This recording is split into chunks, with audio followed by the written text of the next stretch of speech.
Loc'd and Lettos, I actually am a full-time learning and development professional. I actually have a master's degree in adult and continuing education. So that's my 9 to 5. I actually supervise a team of trainers that actually train in a actually multinational organization. So again, I do have that 9 to 5. Learning and development is definitely where my passion lies. And I think that kind of ekes into my social media presence. So I'm as a part-time beauty influencer.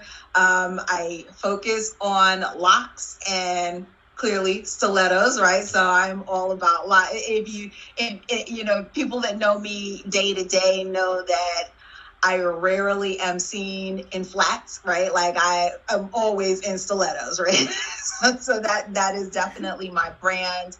It is who I am. It is who I have been since the day that my mom told me I could wear stilettos. Like I remember, what was it, 9th grade? I had to wait till 9th grade before I could wear heels. And as soon as I could wear heels, boom, that was it. It was over. I was in high school in a suit and heels every day, right?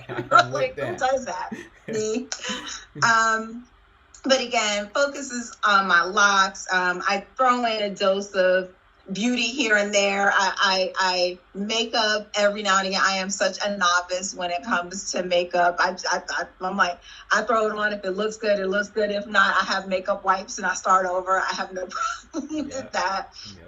But all things, if you check out my YouTube, it's all things beauty and beautiful. So if it is about, especially women, making women embrace their self, or helping women to embrace themselves, embracing whatever makes them happy, right? If it's makeup, if it's natural, if it's hair, whatever it is, embrace what makes you happy, not necessarily what makes everyone else happy. And hopefully I convey that.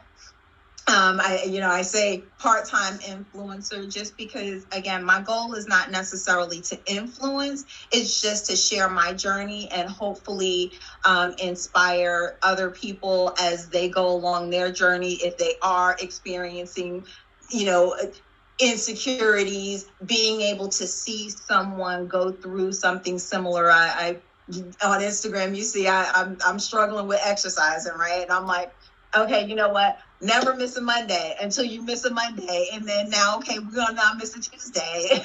Right. And, again, just living the day to day and sharing that experience. And so that, knowing that everyone is not insta perfect, right? You're never insta perfect all the time.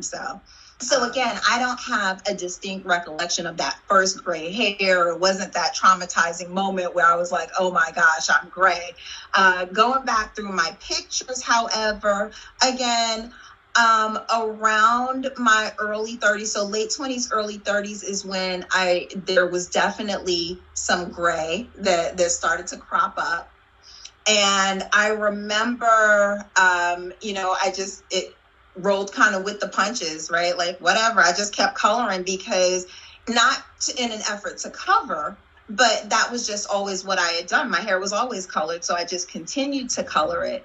And at some points in time, the gray started, gray hair is unruly. Yeah. And gray hair is like, I say it's disrespectful and insubordinate. Gray hair does what it wants to do. It's not going to behave the way you want it to behave. You tell it to do X and it does Y. Right. And I realized at some point in time, I just wasn't able to keep up in terms of coloring. I would color and then the gray hairs would pop back up and I'd leave them for a little while and then, until my next color. And eventually they were like, yeah, no, we're here. Hello. Right. Hey. Right. And I said, okay, you know what? I'm going to, I remember, so in 2011, I actually got highlights, right? Okay. And the highlights were an effort to actually transition to the gray. So I think my hair was like dark black or dark brown or almost black. And so instead of having that line of demarcation where I stopped coloring my hair and then let the gray grow in, I said, okay, I'm going to highlight it and do a transition, right? And so in 2011 was the last time that I actually colored my hair. Okay. And so this is not, and it wasn't until this conversation came up and I realized, I was like, oh, well, this is my 10-year, gray anniversary, if you will. So I have been fully gray for, and color free for 10 years. And so, and it's funny because when I started transitioning, I don't think I've ever gotten any inordinately negative comments, right? Like nobody's ever been like, oh, that looks horrible, right? Right. But people, I realized when I started transitioning, people would start asking me like, do you color your hair that color? And at that point, in my late 30s, I'm like, I was in my late 30s, bordering on 40s, and I'm like, you're thinking, I'm almost 40. I'm old, right? Because that was what we thought was old. Like 40 was old. And I'm like, what old person would color their hair this color, right? So I was like, no, I would never color my hair this color. But at that point in time, it started to become a trend. And younger people were actually coloring their hair gray. They had started, highlighting their hair that silvery gray sort of color. You would see the blondes that actually used the purple shampoos to tone their hair to the silver sort of tone.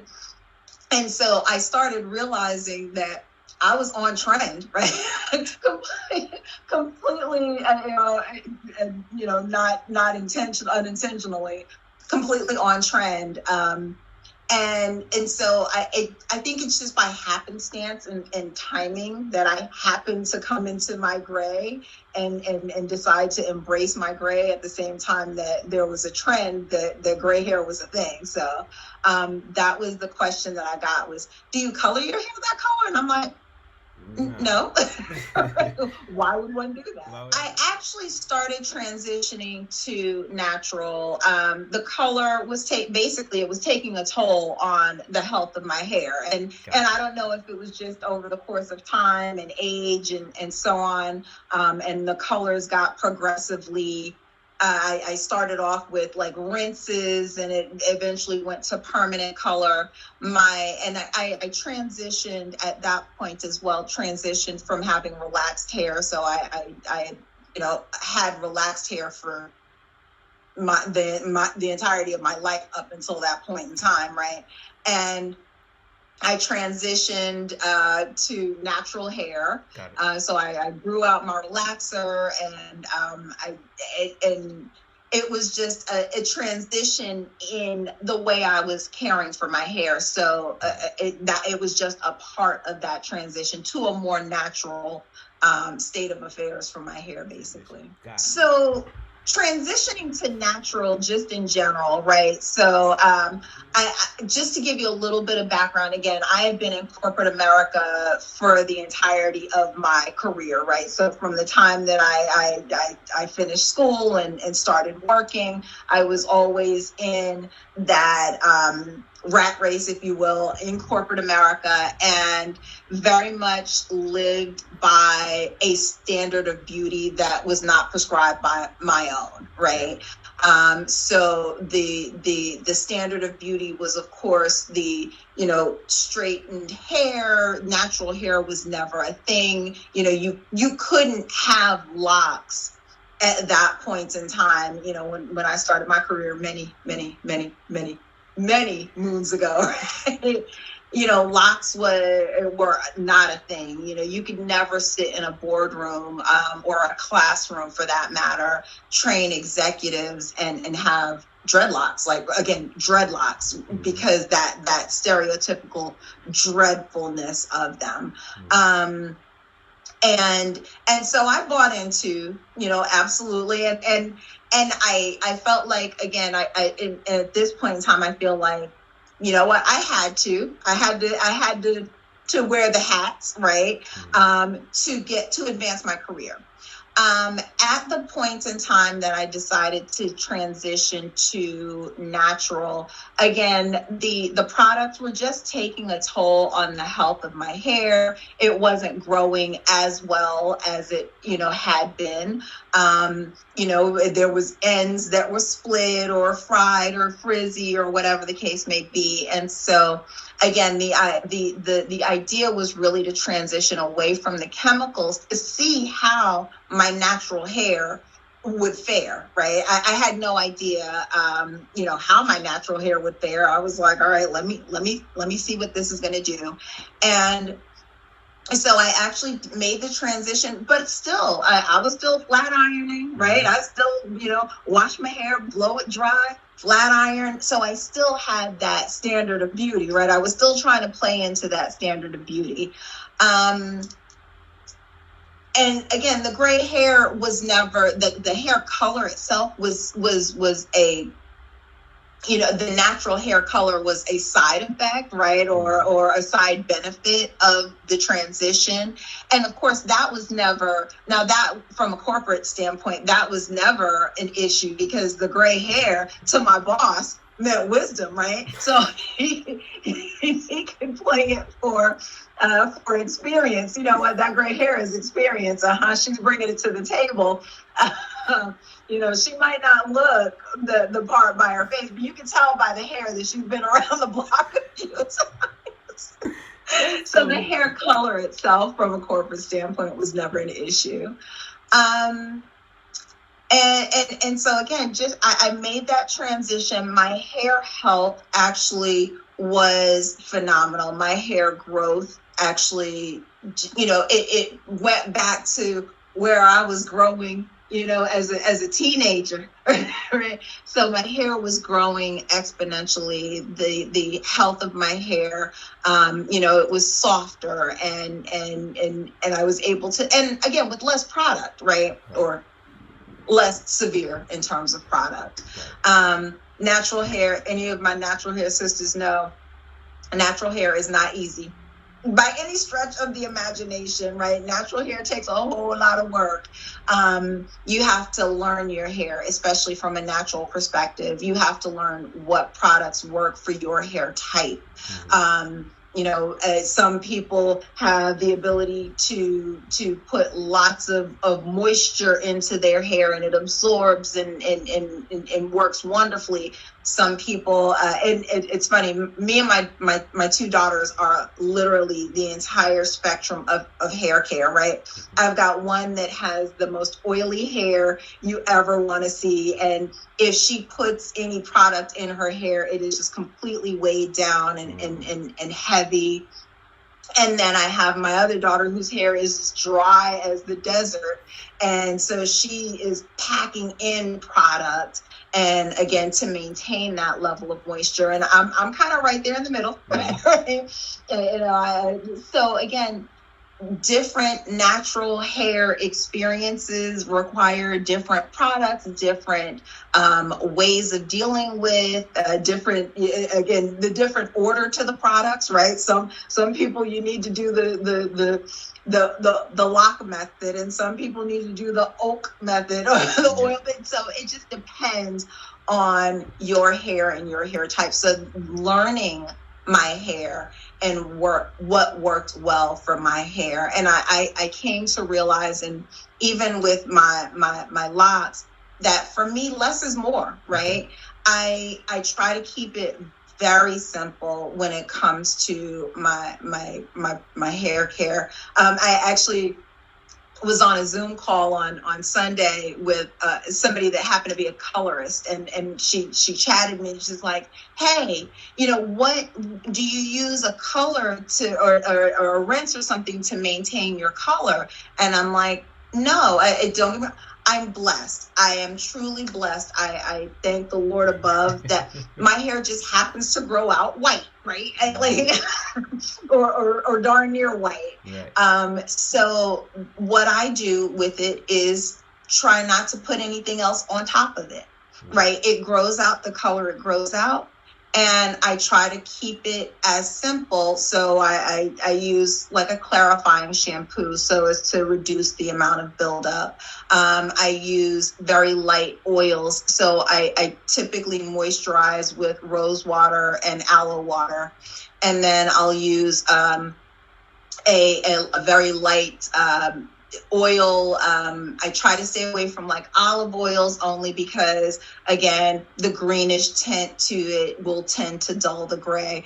But, so I try to light colored or white oils. I was using coconut oil for quite some time, and it worked really well. However, coconut oil does need to be washed out on a regular basis only because it's a sealant. It seals. And there is once it's sealed, it's done. You can't go back with coconut oil. So so coconut oil is like, it coagulates at room temperature. And so you've got to wash it out in order to get more moisture into your hair. So again, it's just been a journey. I've just learned and kind of played with different methods and different things that worked well, don't work well, trial and error. And, I'm also always open to, trying new things that, not any methodology is perfect. So, again, I'm definitely open to new things and new opportunities, which is why, again, I even, I was taking a look at your product and I'm like, okay. And again, not necessarily about the product, but even, the consideration of what's in this product, how can it benefit my hair? And again, so interested in trying that out to see, right? Because it might be a phenomenal, thing for my hair. You never know. Yeah. So I will tell you, I am going to be completely candid about this whole influencer thing. So my daughter started a YouTube channel it was like 7 years ago, right? When she was in college, she was like, I'm going to be an influencer. And I'm like, what is that? And so she said, I'm going to start a YouTube channel. And she started a YouTube channel and she posted like 3 or 4 videos and then she was done, right? That was the end of her influencer days. And every now and again she would go back to it and she'd be like, okay, I'm gonna do this, right? And she'd post like 2 or 3 more videos and then she'd be done. And so it was kind of a back and forth. And so what I said to her was that, and as I saw it, I do have, again, many years experience in real estate and understanding the marketing space and understanding how you create a customer, right? How do you create a customer for life? And it's about consistency, right? You have to be consistently present. They have to know that you're there. And so my YouTube and my Instagram started literally one night. My first video was me curling my locks, funny enough, right? And it was like, okay, well, I put my cell phone, I had a command strip, right? The little Velcro command strips. So I put a Velcro command strip on the back of my cell phone. I stuck it up on the mirror in the bathroom and I went to town. And I was like, okay, I'm going to film this video while telling you how I'm curling my locks or I'm curling my hair. And I said, I'm going to put this up and see what happens, right? It was truly a let's see what happens. And I put it up. And, I created a public Instagram. I have a private Instagram that, I think I have like 100 followers because they're all people that I know personally and so on. And I said, okay, well, I'm going to create a public Instagram space.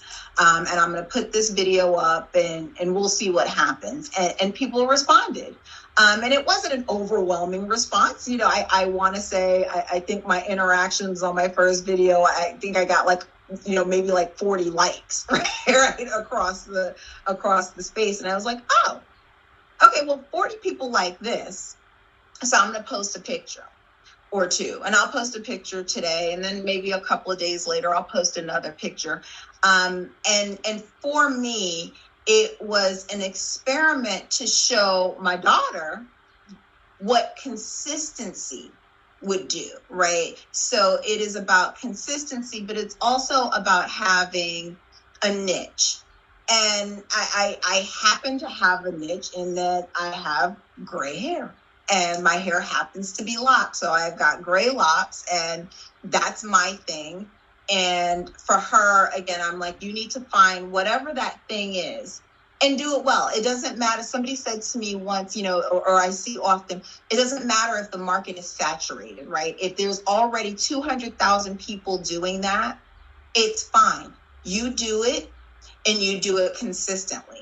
And as long as that's your niche and you're doing it consistently, you will develop a following. It may not be, we're not all going to be the next Jackie Ina, or, right? I'm not going to necessarily be, but you create a niche, you cater to those people who are interested in following your journey.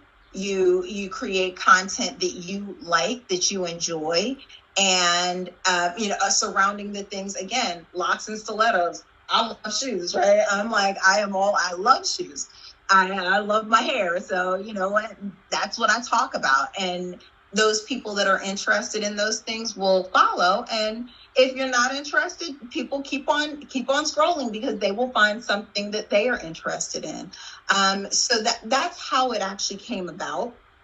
I've only literally had a public Instagram for 8 months. I started in August of last year.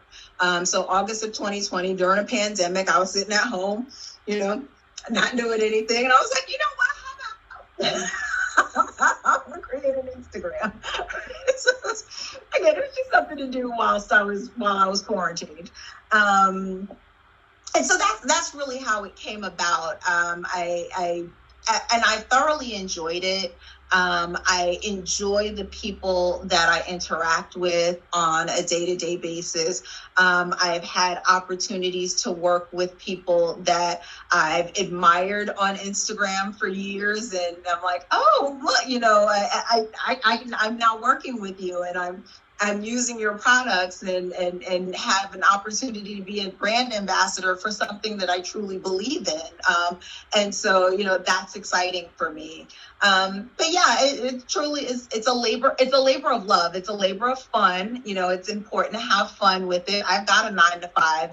This is not paying my bills. So I just have fun with it. That is all it is about. It is about having fun and hopefully inspiring somebody to, again, embark on their gray hair journey, embark on their lock journey, buy that next pair of stilettos, honey, because you can walk in them. And I may do a tutorial about walking in stilettos, because it is definitely a skill that has to be developed. But you know what? Just, again, live the life that you desire to live. And that truly is it. So again, like I said, I've only been doing this for a few months, right? Less than a year. And so brands have reached out, and I will tell you that initially I didn't know what to do. Like, you don't know what is truly a reach out for a legitimate purpose, or is it a spam, or what, or is it my favorite comment is DM me for a shout out. And I'm like, yeah, well, if you're commenting, then you're commenting because you want me. Then I shouldn't have to reach out to you. Right. So that concept is a little backwards to me. So so I've had to learn how to navigate, kind of what's legitimate, what's not, and so on. And so there has been a little bit of hesitancy on my part, because, I'm, again, guarded, right? Yep. I am certainly a relatively private, I say private, right? I put myself in this public space, but a relatively private individual. Again, I've got a day job. I've got a career that I need to maintain. So, and there's a level of professionalism also that, if one of my employees runs across my Instagram, I want them to be able to see the content and still respect me as their boss, the next day at work. So, those are all of the things that I have to navigate. But back to the initial question, yes, some brands have reached out, and again, if it's legitimate, then I foray down that road, and if it's not, then it's usually pretty easy to spot at this point in time. Right. So what I have found, honestly, that I am happiest now, right, than I have ever been. And I'm thinking about kind of the why. Like, why are you good, right? And it is because I have embraced who I am authentically, right? I am not attempting to fit into anyone else's standard of beauty, right? It's about what makes me feel good. Now, with that being said, if you love, and I will go back to, way back when, I colored my hair because I liked to color my hair. It was fun for me. It was something that made me, feel good, right? I didn't color my hair to cover who I was. It was an extension or an accentuation of who I was at that time. And so again, my gray it's authentically who I am. It is my locks, literally. That one of the conversations that I often have with regard to my locks is, well, when did you decide to lock your hair? And I decided to lock my hair when I decided that I'm enough, right? I decided that I was enough. From a corporate perspective, from an experience perspective, from a level of professionalism, I bring enough to the table that it doesn't matter if I had purple ponytails. You know what? My resume speaks for itself. So I decided that I was enough and I could be who I wanted to be. And the gray hair and the locks came with it because this was me. And I am me, take it or leave it. And there are people that will leave it. And that's okay, because you are not for everyone. That is the one thing that people need to understand. You are not for everyone. You are for the people that you are meant for. And if I'm not meant for you, you will keep it moving. And there's going to be, there's always going to be somebody in a public space that has something negative to say. There are those people that are just negative people. Yeah. And you can't control that. You can't control that conversation. What you can control is how you react to that. So, you know what? Your negativity is fine. Take it. You have every right to voice your opinion. I wholeheartedly believe in the First Amendment, but I also have every right not to listen. And so, you know what, you voice your opinion, but I am not going to internalize that. And so again, just being who it is that makes you happy. And makes you happy, not makes anyone else happy, because there's a whole lot of people that would like to see me do other things because it is what their vision is of me, not my vision. This is my vision of me. And so choosing greatness, embracing your gray, should be about making you happy, caring for yourself. And again, if that is your gray, I've got girlfriends who are like, nope, I will never ever not color my hair, and I'm like, you know what? If that is you, if that's who you are, that is absolutely fine. I get it. But if you're coloring to fit into something else, that's where I think not necessarily the problem, but that's where the issue is. And so you shouldn't be coloring for someone else. If you're coloring because you like blue or you like pink or you like purple, and that's what you want to do, absolutely. But if it's coloring because you are afraid to let your gray show, because you're afraid of someone else's judgment of your hair or someone else's perception of your age, you know what? Let go of all. You keep that. I'm gonna keep what makes me happy. So, but yeah, that really is it. Like, really embracing you and what makes you happy, and letting go of other people's standard of what you should look like.